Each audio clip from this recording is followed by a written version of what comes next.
Une immense forêt couvre le massif des Vosges au sud du duché de Lorraine. À l'est se dresse la montagne imposante et fière. À l'ouest s'étend un paysage de collines et de vallons que l'on appelle étrangement la plaine. Matincourt est un charmant petit village au sud de Nancy, délicatement posé dans la plaine des Vosges, sur les bords du Madon. Au XVIe siècle, ce n'est encore qu'une bourgade de quelques centaines d'habitants. De nombreuses familles de drapiers y ont élu domicile, les eaux du Madon servant au foulage des draps.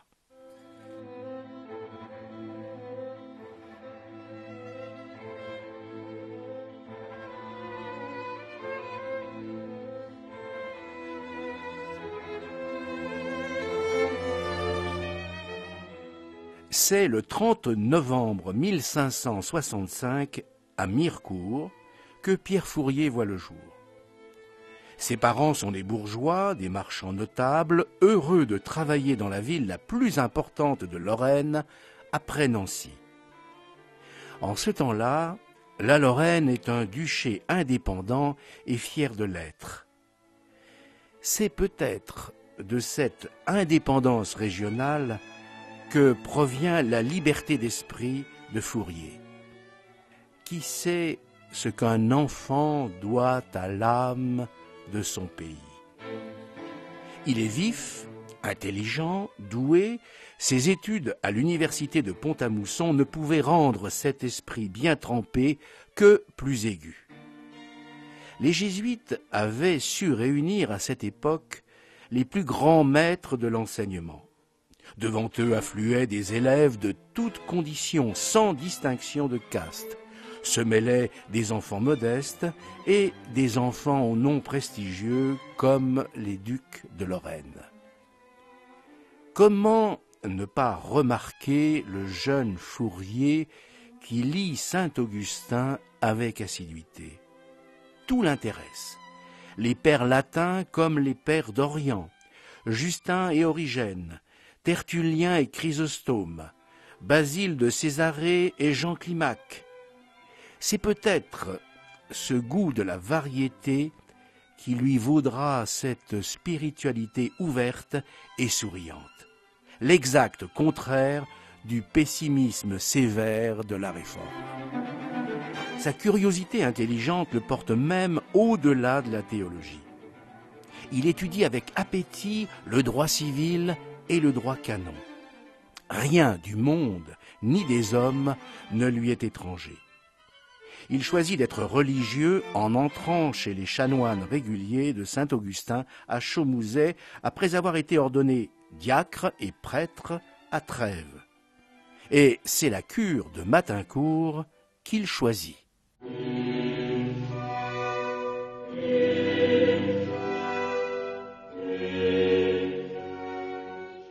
Dans la seconde moitié du XVIe siècle, la chrétienté se déchire, c'est la Réforme.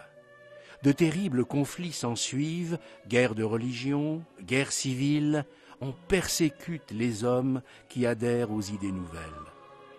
Pierre Fourier a 7 ans lorsque débute le massacre de la Saint-Barthélemy, le 24 août 1572. Il y aura plus de 3000 morts à Paris, 10 000 dans toute la France.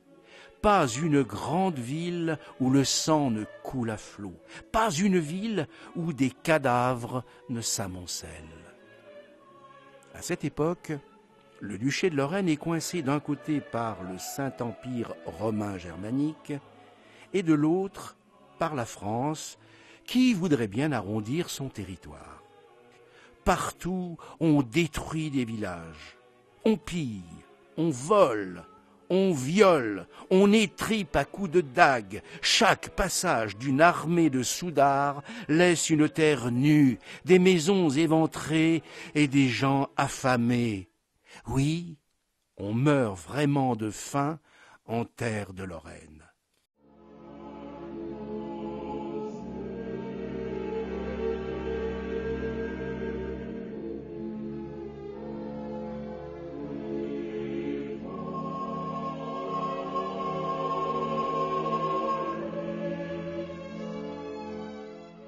les mœurs populaires glissaient vers un naturalisme païen indifférent aux commandements de la morale chrétienne. Et l'Église vendait très cher les indulgences. Les idées de Luther et de Calvin se frayaient un chemin dans ces broussailles. Elles pénètrent dans beaucoup de pays réputés jusque-là catholiques, et surtout en Europe du Nord et en Suisse. Luther se présente comme le réformateur attendu. C'est au cœur de ce terrible conflit d'hommes et de nations que l'action de Pierre Fourier va s'inscrire. La réforme, écrit-il, on la commence par soi-même. Rendre agréable aux yeux le lieu de l'assemblée religieuse, enrichir les autels, soigner les chants et la musique. Voilà ce qu'il propose. Rendre au sacrifice liturgique toute la beauté qu'il mérite.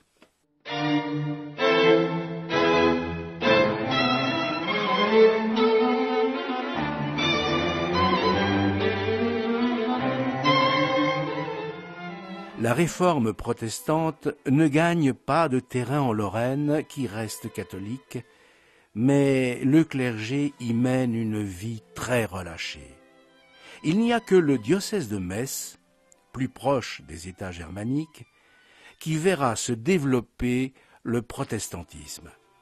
Le Concile de Trente dénonce ces dérives: repositionnement des dogmes, refondation de la liturgie, restauration de la catéchèse.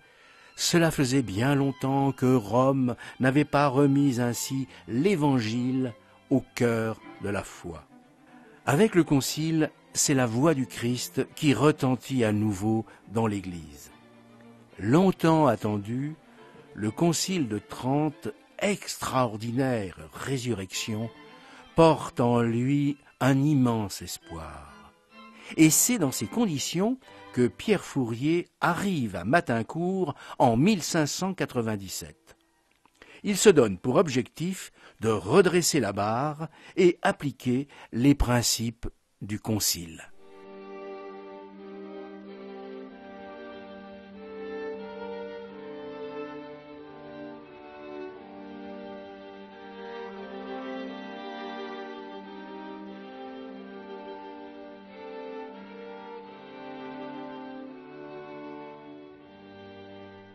En arrivant à Matincourt, Pierre Fourier trouve une paroisse en plein désarroi. Les habitants ont été pillés, rançonnés, ils jouent, boivent et se livrent à la luxure. C'est une débauche générale. Les voilà si désorientés que le nouveau curé les appelle la bande perdue. Il écrit: on ne craint quasi plus la mort maintenant en ce pays, parce qu'elle y est si familière que l'on ne voit autre chose. Est-ce village? Est-ce maison? Est-ce famille? Est-ce religion? Le meilleur enseignement reste celui de l'exemple. Pierre Fourier ne possède rien, il donne tout. Il ne désespère d'aucune situation, ni d'aucune personne. Tout homme a quelque chose de divin que l'on se doit d'aimer. Si vous saviez ce que c'est qu'être curé de Matincourt, pasteur du peuple, père, mère, avocat, capitaine, procureur, nourricier, et si vous saviez comme j'aime mes paroissiens. Un jour, il rassemble les hommes les plus misérables, les plus affamés dans le cimetière du village. « Attendez là, leur demande-t-il, avant de fermer la porte de l'église. » À la fin de la messe, il ouvre la porte et conduit tous les fidèles devant les mendiants. « Tenez, voilà Jésus-Christ que je vous ai promis. Ce que vous aurez fait à l'un des miens, c'est à moi-même que vous l'aurez fait. Jésus-Christ vous demande à manger. » La hiérarchie ne reste pas insensible à son œuvre. L'évêque de Toul dira un jour: « Je ne veux que 5 prêtres comme lui dans mon diocèse pour en changer la face. Un à chaque coin et lui au milieu. » Le bon curé de Matincourt acceptait des conditions de vie extrêmement dures. Il se privait de feu tout l'hiver et l'hiver est très rude dans les Vosges. Il dormait sur un simple banc, et pas plus de 3 heures par nuit, pour sa correspondance, ses homélies qu'il peaufinait avec soin, afin que tout le monde puisse les comprendre. Mais son premier combat, c'est celui de l'analphabétisme, en particulier celui des femmes dont la condition reste misérable. Un peuple ignorant est un peuple esclave.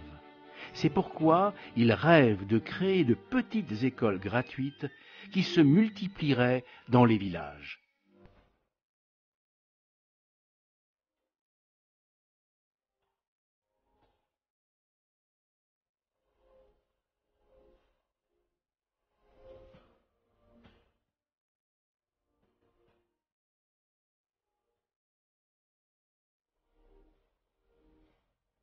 La correspondance de Pierre Fourier est d'une étonnante richesse.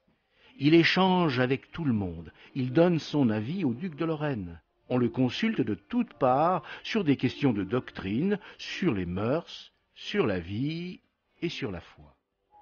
Il écrit aux religieuses de Châlons. J'ai, ces jours, trouvé en mes vieux papiers un petit bulletin contenant plusieurs articles qui ont été dressés sur quelques abus. Que chacune se retira pour dormir à l'heure accoutumée, que l'on s'abstint de coudre les jours de fête.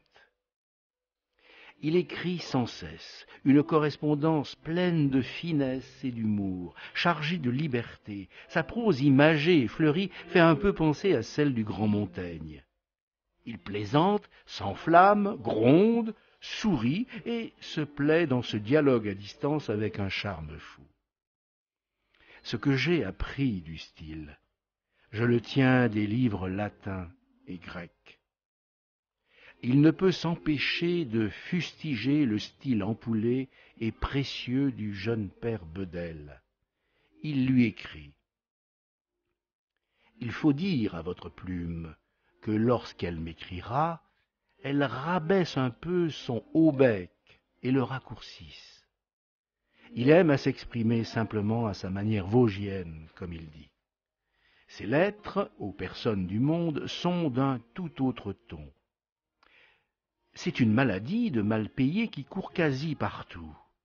À peine y a-t-on vu ce petit remords de conscience que, lorsque je ne peux m'acquitter du principal, je m'efforce de trouver quelques piécettes et la donner à mes créanciers.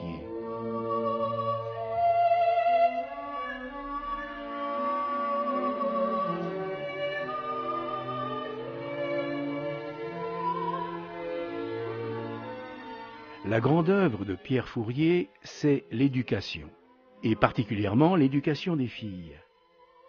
Ce qu'il lui faut pour mener son combat contre l'ignorance, ce sont des femmes disposées à la pauvreté, des sœurs pleines de patience, d'amour et de dévouement. C'est alors qu'il rencontre Alix Leclerc, une jeune fille de Remiremont venue vivre à Imont. Elle est belle et danse à ravir. Elle aime s'amuser comme font toutes les jeunes femmes de son âge. Elle aime vivre. Mais vivre pourquoi? Pour qui? Un pôle manque encore à son existence.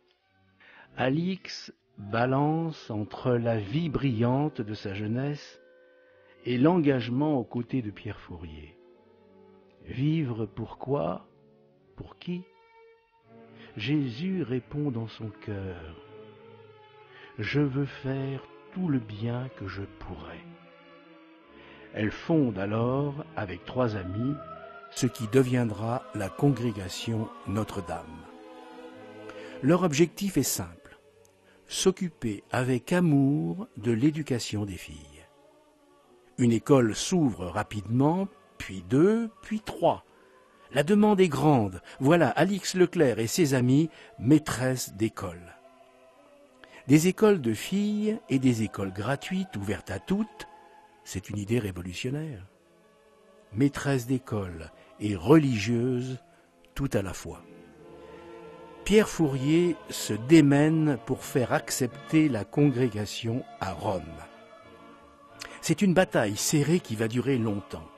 Mais l'éducation des filles lui tient à cœur. Il ne lâche rien et se bat sur tous les fronts. Quoique petites d'âge, les jeunes écolières ne sont pas petites ou viles portions de l'Église. Comme rien ne lui échappe, Pierre Fourier s'intéresse de près aux conditions de l'éducation. Que notre sœur Jeanne prévoit des plumes bien taillées et de la bonne encre. Il faut aussi leur apprendre à coudre, besogner en nuances, linge, lacets, points coupés et autres ouvrages semblables. Les élèves sont tantôt réunis dans le coin d'une maison, sous un préau, dans un jardin, au bord de l'eau, tantôt regroupés dans l'enceinte d'un couvent des chanoinesses de Saint-Augustin. Avant, les élèves attendaient entassés dans une classe, et le maître les appelait chacun à leur tour pour leur faire la leçon. Mais pourquoi ne pas réunir ces jeunes âmes pour créer l'émulation? Pierre Fourier découvre l'intérêt de s'adresser à un groupe en écrivant sur un tableau noir. Qui sait aujourd'hui que c'est bien lui, Pierre Fourier, qui a inventé l'enseignement simultané et le tableau noir. Fourier a pour principe de ne pas considérer les personnes comme elles devraient être, mais telles qu'elles sont et peuvent être.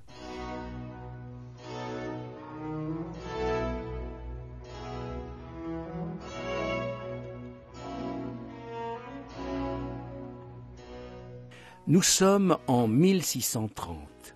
Richelieu prépare l'annexion de la Lorraine à la France. Le duc de Lorraine comprend la manœuvre et convoque Pierre Fourier.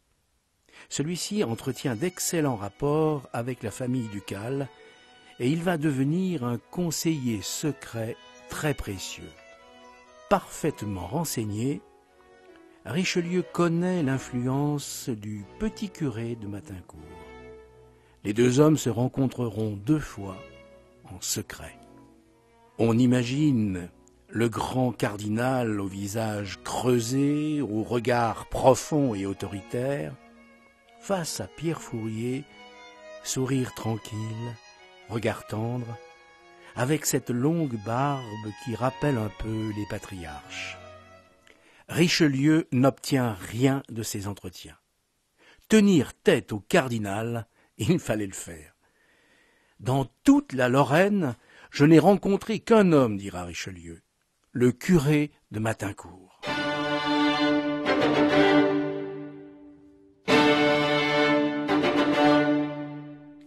Louis XIII et Richelieu se lancent alors à la conquête du duché de Lorraine. Pierre Fourier, lui, reste fidèle au duc et à sa chère région. On ne s'oppose pas sans risque à la volonté de Richelieu. Il sera menacé d'arrestation par les militaires français et trouvera refuge à Gray en Franche-Comté, qui était à l'époque une terre espagnole. Il a maintenant 71 ans, on lui accorde un humble logement, une vieille tour carrée éclairée par 3 fenêtres et chauffée par une cheminée médiévale. Il mourra 4 ans plus tard, le 9 décembre 1640, comme meurent souvent les hommes libres en exil.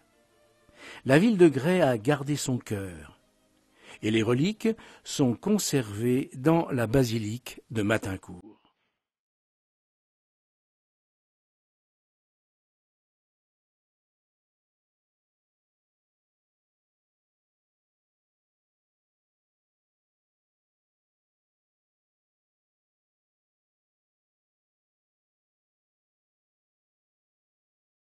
L'œuvre de Pierre Fourier est importante.